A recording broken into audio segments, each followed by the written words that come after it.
मैं ज़ीनत जबीन सिद्दीकी आप सबों का बहुत बहुत इस्तकबाल करती हूँ अपने चैनल ज़ीनत द नरेटर में। मैं आप सबों के लिए अपनी एक ताज़ा तरीन कहानी तुम लड़की हो मैं लड़का हूँ लेकर हाजिर हुई हूँ। हमारी कहानी समाअत फरमाएं। मेरे लिए झूठ बोलना बड़ा आसान काम था। बड़े बड़े झूठ बोले थे मैंने। बड़े बड़े झूठ बोलकर बड़ा बड़ा काम निकाल लिया था मैंने। ऐसे आड़े वक्त पर झूठ का सहारा लिया कि बस क्या बताऊं। मगर अब झूठ का घड़ा भर चुका था और घड़ा भरने के बाद जो होता है मुझे लग रहा था कि बस अब वही होने वाला है। माँ बाबा मुझसे बहुत परेशान थे। उन्हें मेरी शादी की फिक्र थी, मगर मैं कुछ काम धंधा कहाँ करता था कि मेरी शादी होती। माँ ने तो साफ साफ कह दिया था, तुम काम करो तो शादी होगी। बहनों ने भी साफ ही कहा था, काम वाम तो करते नहीं, लड़कियां कहाँ मिलेगी। शादी के ख्वाब सजाए एक दिन मैं गांव से निकलकर शहर आ गया। शहर आते ही मैंने झूठ का सहारा ले लिया। घर पर फोन किया और बड़ी खुशी खुशी बताया कि मुझे नौकरी मिल गई है। वैसे मुझे नौकरी वोकरी मिली नहीं थी। हाँ, एक नौकरी वाली लड़की से प्यार जरूर हो गया था। प्यार मुझे ही नहीं उसे भी था। जब ही तो अपनी तनख्वाह में से इतने पैसे मुझे दे दिया करती कि मैं महीने भर आराम से गुजारा कर लेता। माँ ने बड़ी खुशी खुशी पूछा कि क्या नौकरी मिली है बेटा। मैंने झट से झूठ बोला, माँ एक 5 स्टार होटल में मैनेजर की नौकरी मिली है। बड़ा मौज है, जिंदगी ऐश से गुजर रही है। मैं फोन पर चहक रहा था।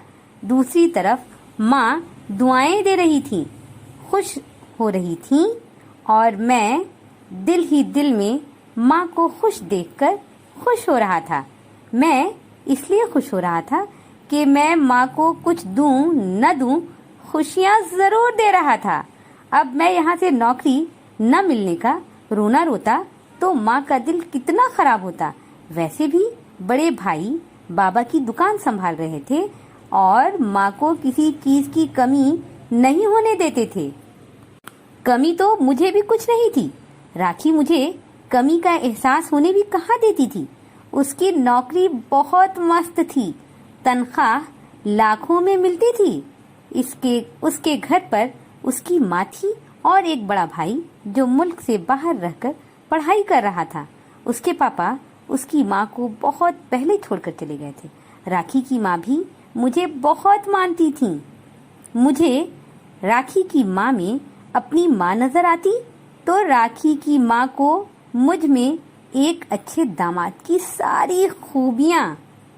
मैं दिन भर उनके साथ किचन में तरह तरह की चीजें बनाता रहता।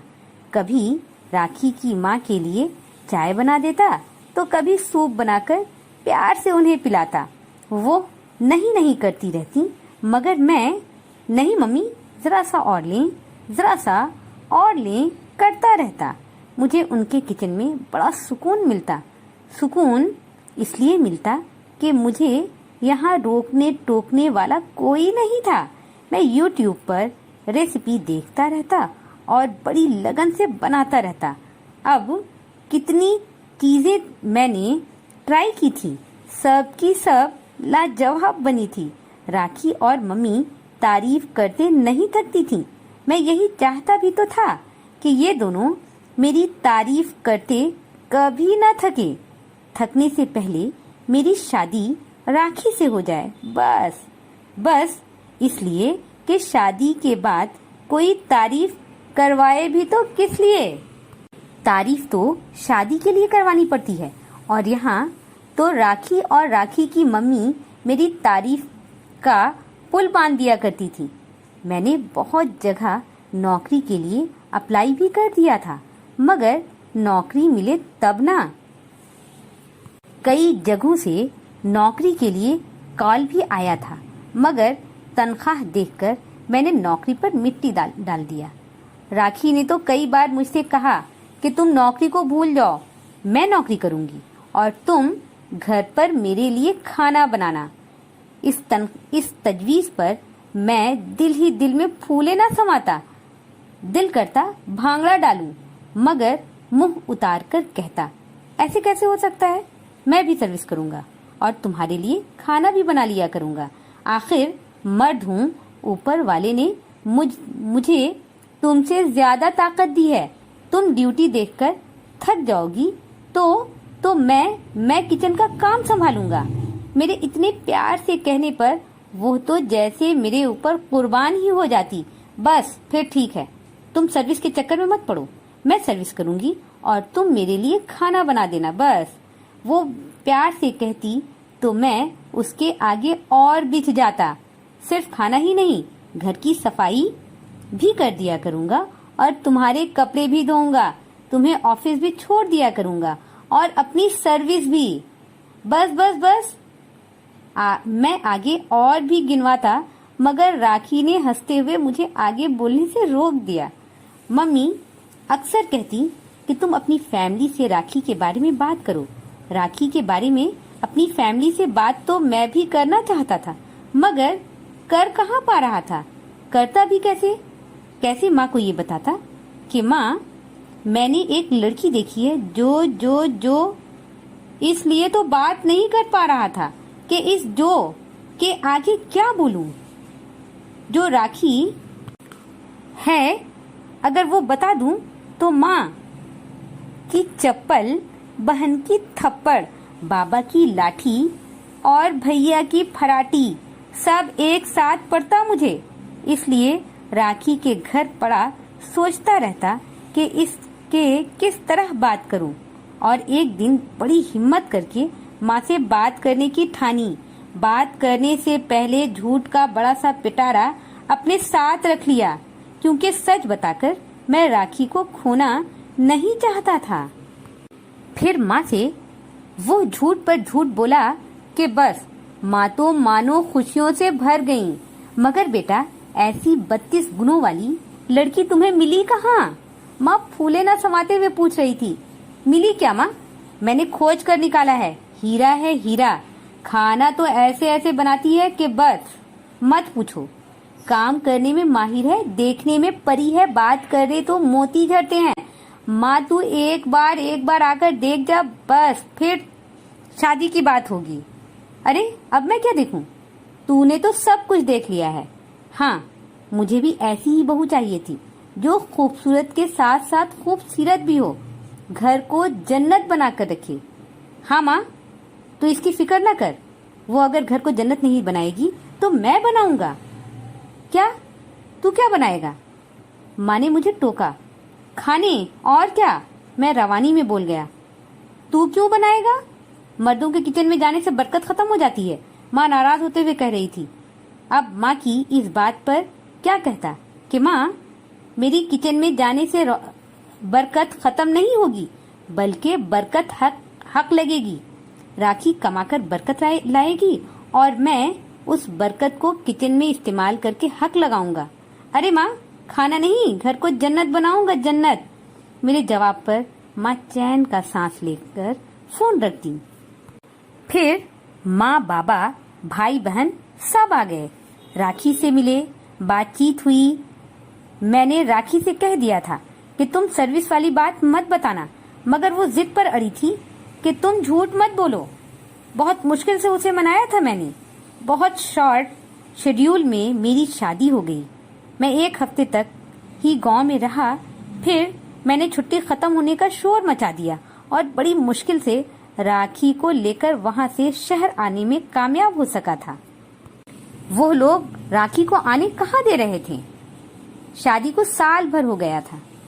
मम्मी बड़े भाई के पास मुल्क से बाहर जा चुकी थी। मैं और राखी की जिंदगी मौज से गुजर रही थी। मेरी और राखी की जिंदगी मौज से गुजर रही थी। राखी खुशी खुशी अपनी नौकरी देखती और मैं खुशी खुशी अपनी राखी और उसका बड़ा खूबसूरत सा घर देखा करता। बड़ी खूबसूरत जिंदगी गुजर रही थी कि एक दिन गांव से माँ और बाबा शहर आने का कहने लगे। मेरे तो हाथ पैर फूल गए। राखी ने तो साफ साफ कह दिया कि मैं सब बात सच सच बता दूंगी। राखी ने तो साफ साफ कह दिया कि सब बात सच सच बता दो। कब तक छुपाते रहोगे तुम? कभी न कभी तुम्हें मालूम हो ही जाएगा कि मैं नौकरी करती हूँ और तुम बरकत खत्म करते हो। वो मुंह बनाकर कह रही थी। अरे नहीं, हरगिज नहीं। मैं माँ को जानता हूँ, वो सारा घर सर पर उठा लेंगी। बस जब तक माँ बाबा यहाँ रहें तुम नौकरी से छुट्टी कर लो। मैं उसकी बात पर उछल ही तो पड़ा था। ठीक है, छुट्टी कर लूंगी, पर मुझे खाना बनाना नहीं आता, वो तुनक्कर बोली। अभी माँ बाबा को आने में दिन है, जब तक तुम कुछ पकाना सीख लो। मैंने बड़े प्यार से उसे देखा तो वो रोनी सूरत बनाकर कहने लगी, रमन, ये किचन संभालना मेरे बस की बात नहीं। मुझे कुछ नहीं आता, मैं कुछ नहीं कर पाऊंगी। आखिर में वो रो पड़ी। मैं सारी बात छोड़कर उसे चुप कराने में लग गया और अभी वो दाल चावल ही बनाना सीख पाई थी कि माँ बाबा का फोन आ गया कि हम दोनों इसी महीने आ रहे हैं। राखी के हाथ पैर फूले जा रहे थे। मैंने उसे तसल्ली दी कि तुम खाने की फिक्र मत करो, मैं माँ बाबा के उठने से पहले ही उठकर सब्जी तैयार कर दूंगा और तुम दाल चावल बना लेना। तब जाकर उसे कुछ रिलैक्स हुआ। माँ बाबा के रहने का इंतजाम नीचे के कमरों में कर दिया गया और हम दोनों ऊपर वाले फ्लोर पर शिफ्ट हो गए। कितनी तैयारी, कितना सारा झूठ, कितनी प्लानिंग करनी पड़ी थी और ये सब करने के बाद मुझे लग रहा था कि अब मेरे झूठ का घड़ा भर चुका है, मगर ये घड़ा किसी सूरत फूटना नहीं चाहिए। अगर फूट गया तो माँ और बाबा मेरी कोई इज्जत राखी के सामने बाकी नहीं रहने देंगे और माँ तो राखी को भी नहीं छोड़ने वाली। उसे भी ऐसी सुनाएंगी कि उसके 14 तबक रोशन हो जाएंगे और मैं जिंदगी भर उसके सामने सर नहीं उठा पाऊंगा। रात यही सब सोचते हुए मुझे जाने कब नींद आ गई। सुबह माँ बाबा को लेने स्टेशन जाना था, मगर मैं सोता ही रहा। जब आँख खुली तो घर में सन्नाटा छाया था। राखी कहीं नजर नहीं आ रही थी। मैं भाग कर एक कमरे से दूसरे कमरे में जा रहा था कि तभी माँ की आवाज किचन से आई। अरे बेटा, तू ये सब छोड़ और जाकर ये भारी साड़ी उतार और कोई हल्का सा सूट पहन कर आ। मैं सांसें रोके सीढ़ी पर ही रुक गया तो क्या माँ बाबा आ गए और ये राखी ने मुझे बताया क्यों नहीं? बस माँ, मैं अभी आई, कहकर राखी किचन से निकली ही थी कि उसकी नजरें मुझ पर जमकर रह गईं।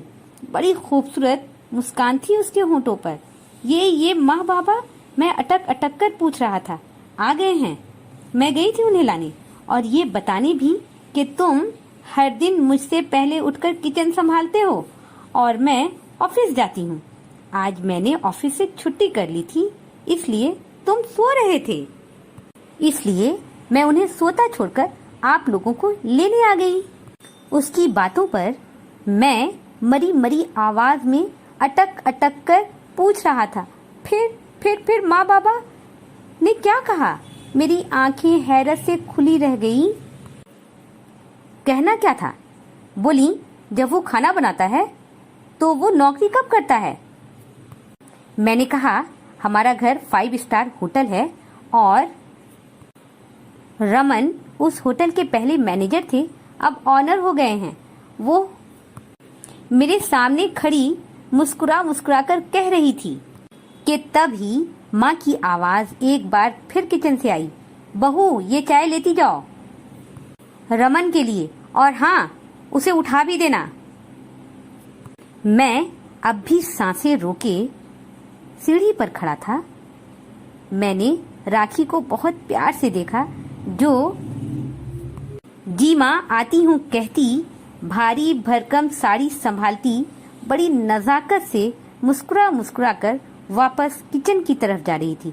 मैं भी लपक कर उसके पीछे आता हुआ ऊपर वाले का शुक्र अदा कर रहा था, जिसने मेरे झूठ से भरे घड़े को फोड़कर भी मुझे इज्जत बख्शा था। मेरी आज की कहानी यहीं पर खत्म होती है। मैं अपनी अगली वीडियो में अपनी एक ताज़ा तरीन कहानी लेकर जल्द हाजिर होती हूँ। जब तक के लिए मुझे इजाज़त दें। अपना ध्यान रखें, अपनों का ध्यान रखें। फ़ी अमानिल्लाह।